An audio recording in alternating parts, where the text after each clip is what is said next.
I wanted to teach you guys the concepts of everything that I learned about hiring in the Philippines, outsourcing in the Philippines, because I've been outsourcing in the Philippines for the past 5 years, and at its peak, I had about 13 VAs working for me. Yeah, that's facts.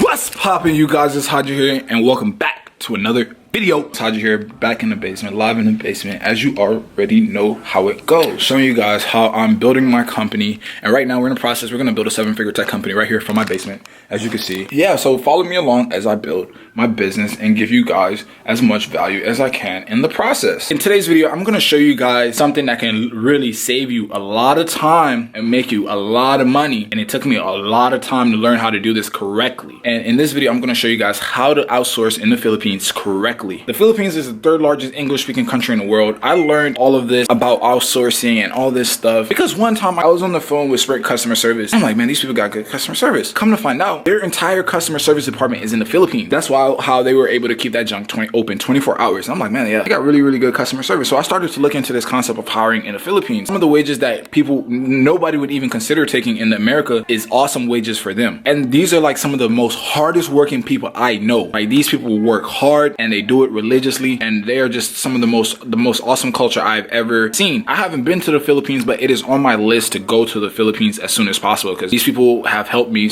entirely so much, and I am extremely grateful for them. I want to give you guys the things that I learned that can really make or break this, right? Because it can break. You know, it's 2 sides to every coin, and I was on both sides. So I want to give you right now in this video how to outsource to the Philippines. You guys ready for that? Very first thing, don't do it too early. Sometimes people try to outsource things that you don't really know. How can you outsource something that you don't know? It's like, how do you outsource marketing? If you don't know marketing, you can't outsource it. You can only outsource things that you know somewhat well, so that one, you know that if you're getting good results or if they're doing it right, and most importantly, you have to be able to coach people. That is the biggest thing that I learned from outsourcing in the Philippines, is that you have to be able to invest in them, and you have to be willing to give some coaching and training, like any company, because you can't expect that I'm just gonna hire them and they're gonna grow my business. No, that's not the case, you guys. They can help you grow your business, but they can't build something that's not there. And then when you start to get a grasp of your company and get a hold of your company, you can identify this one thing called profit task.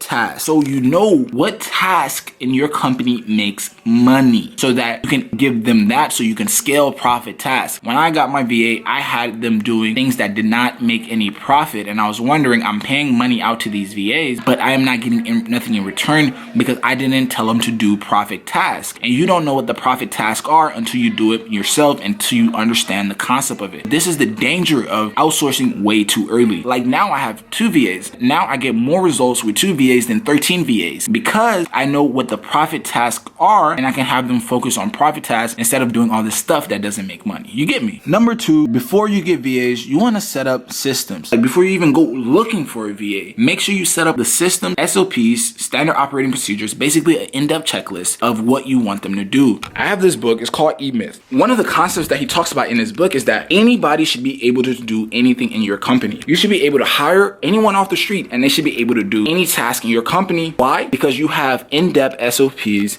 and in-depth systems so that the person can follow them. A system is just basically a checklist with if and conditions. This is number 3. This is the outsource trap. So because the biggest danger with hiring a VA that happened to me, that you will hire a VA and you don't have these systems, and you will spend more of your time. You were already spending 8 hours working. Now you have a VA and you're spending 4 to 6 hours a day just training them, trying to get them right. You're wasting time. What you want to do is spend 4 to 6 hours beforehand and get a system and SOPs that is so easy to understand, that is literally bulletproof, so that when you hire them, they can just fit like a glove inside of your company. So this is the outsource trap. If you don't have these systems, these SOPs, these profit tasks already locked in, you're going to be wasting time, and that is what I call the outsource trap. This is where you want to go to hire. onlinejobs.ph. onlinejobs.ph, you pay like $70 for 1 month. A lot of people don't like onlinejobs.ph because they said they don't find good people through there. I understand. And then let me give you guys number 5. When you hire VAs, make the most out of your time, the hiring process. If you only need 1 VA, hire 3, eliminate 2. The cream is going to rise to the top. You only need 1, hire 2, hire 3, so that you don't waste any time in the hiring process,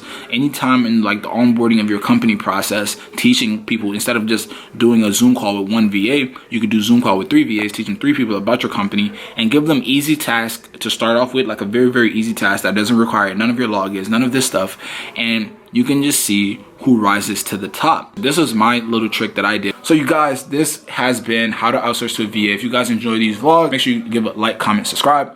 Haji out.